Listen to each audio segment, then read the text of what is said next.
সুকুমার রায়ের গল্প সক্রেটিসের জীবনী। সে প্রায় ২৫০০ বছর আগেকার কথা। গ্রিস দেশে এথেন্স নগরের একটি গরিবের ঘরে একটি কুশ্রী ছেলের জন্ম হয়। গরিবের ছেলে, পরনে তার ছেঁড়া কাপড়, দুই বেলা পেট ভরিয়া খাইতে পায় কিনা সন্দেহ। সে আবার লেখাপড়া শিখিবে কীরূপে? সে পাথরের মূর্তি গড়তে পারিত, তাই বেচিয়া এবং অবসর মতো লোকের কাছে দুকথা শিখিয়া মানুষ হইতে লাগিল। এমন সময় ক্রাইটো নামে একটি ধনী লোক এই ছেলেটির সঙ্গে আলাপ করিয়া তাহার মিষ্টি ব্যবহারে এত খুশি হইলেন যে তিনি তখনই নিজের খরচে তাহার পড়াশোনার ভালো ব্যবস্থা করিয়া দিলেন। সকলেই ভাবিল গরিবের ছেলে লেখাপড়া শিক্ষা এইবার একটা ভালো চাকুরি বা ব্যবসা করিবে।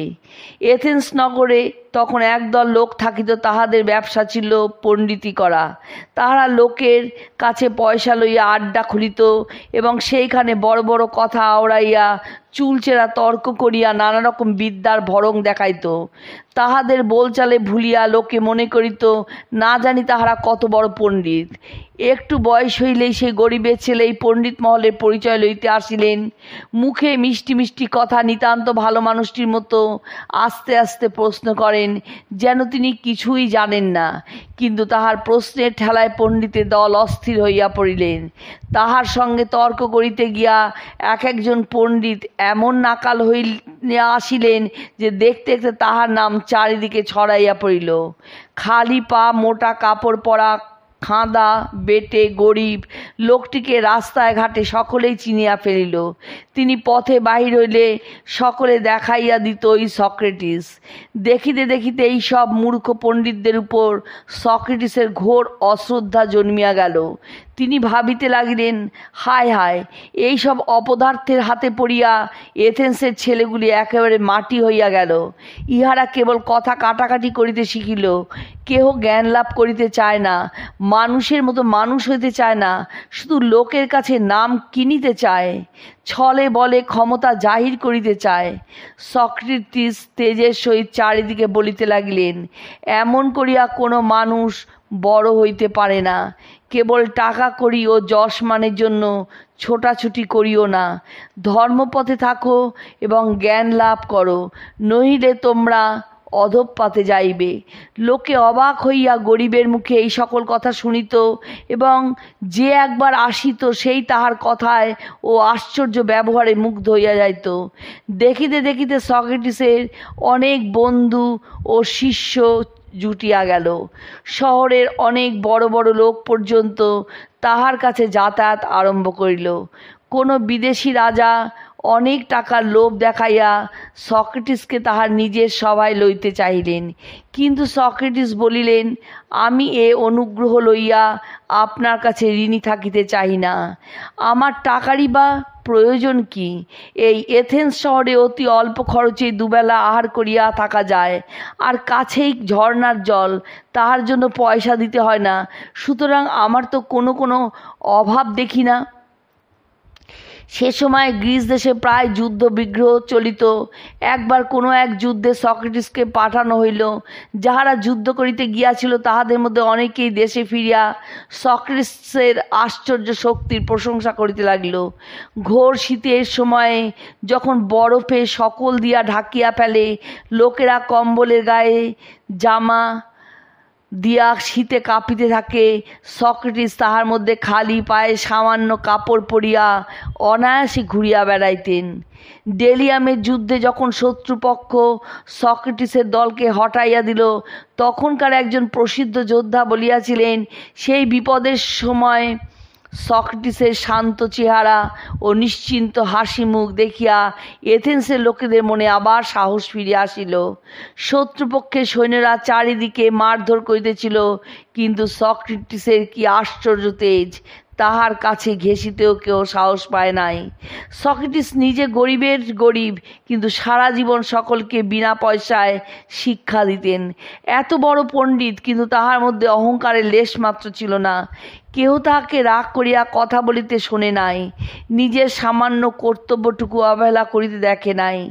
শত্রু মিত্র সকলের জন্য মুখে তাহার হাসিটুকু লাগিয়াই থাকিত।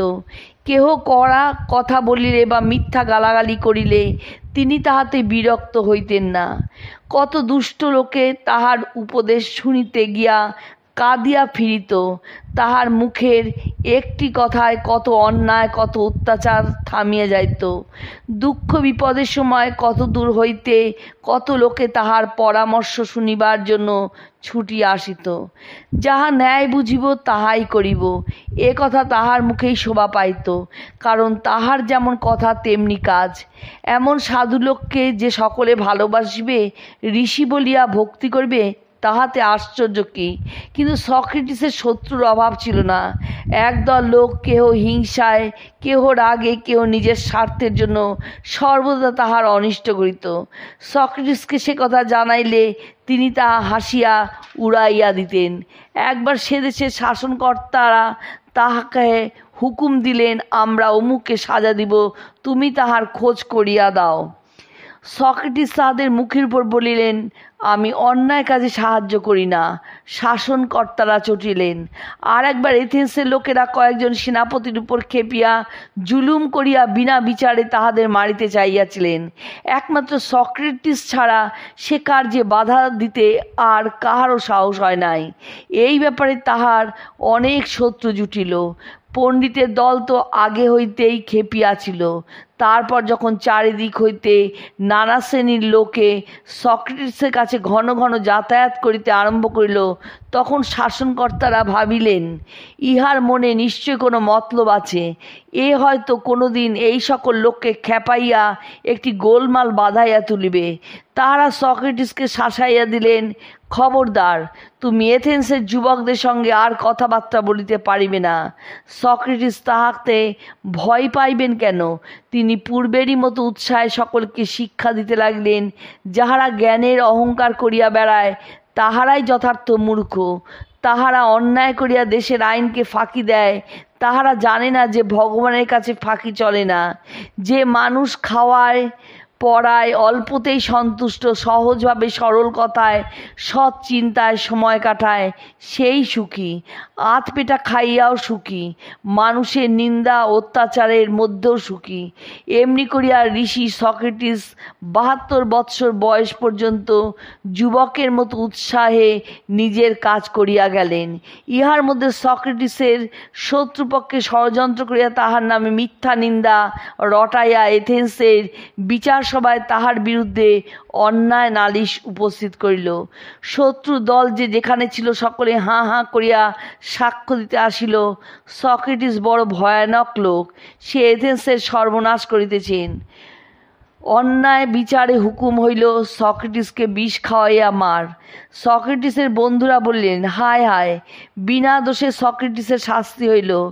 সক্রেটিস হাসিয়া বললেন, তোমরা কি বলিতে চাও যে আমি দোষ করিয়া সাজা পাইলেই ভালো হইত? সক্রেটিসকে কয়েদ করিয়া রাখা হইল। কবে তাহাকে বিষ খাওয়ানো হইবে সেদিনও স্থির হইল। জেলের অধ্যক্ষ সক্রেটিসের ভক্ত ছিলেন। তিনি বন্ধুদের সঙ্গে পরামর্শ করিলেন সক্রেটিসকে রাতারাতি এথেন্স হইতে সরাইয়া ফেলিবেন। কিন্তু সক্রেটিস তাহাতে রাজি হইলেন না। তিনি বলিলেন, আমার দেশের লোকে বিচার করিয়া বলিয়াছেন আমার শাস্তি হোক। আমি সেই শাস্তিকে এড়াইয়া দেশের আইনকে অমান্য করিতে চাই না। ক্রমে দিন ঘনাইয়া আসিল। সক্রেটিসের বন্ধুরা কাঁদিতে কাঁদিতে ফিরিয়া গেলেন। কেহ কেহ রাগে দুঃখে এথেন্স ছাড়িয়া চলিয়া গেলেন। মহাপণ্ডিত প্লেটো প্রভৃতি কয়েকটি শিষ্য শেষ পর্যন্ত তাহার কাছেই বসিয়া রইলেন। সক্রেটিসের প্রশান্ত মুখে ভয়ের চিহ্ন মাত্র নাই। তিনি সকলকে আশ্বাস দিতেছেন, উৎসাহের সঙ্গে বলিতেছেন, দেহ নষ্ট হইয়া যায়, কিন্তু দেহের মধ্যে যে থাকে সে অমর। এই দেহে যখন প্রাণ থাকিবে না, আমি তখন থাকিব। একজন শিষ্য বলিলেন, মৃত্যুর পর আপনাকে কোথায় কবর দিব? সক্রেটিস বললেন, যেখানে ইচ্ছা, কিন্তু মৃত্যুর পর আমায় পাইবে কোথা? এমন সময় জেলের প্রধান কর্মচারী কাঁদিতে কাঁদিতে বিষের পাত্র আনিয়া ধরিল এবং সক্রেটিসের কাছে ক্ষমা চাইল। সক্রেটিস তাকে আশীর্বাদ করিয়া হাসি মুখে বিষ পান করিলেন। তারপর শিষ্যদের সহিত কথা বলিতে বলিতে ক্রমে তিনি অবসন্ন হইয়া পড়িলেন। দেখিতে দেখিতে তাহার হাত পা অবশ হইয়া আসিল। শেষে মৃত্যু আসিয়া মহাপুরুষের জীবন শেষ করিয়া দিল। সক্রেটিস মরিয়া অমর হইলেন। তাহার নাম চিরকালের জন্য পৃথিবীর ইতিহাসে থাকিয়া গেল।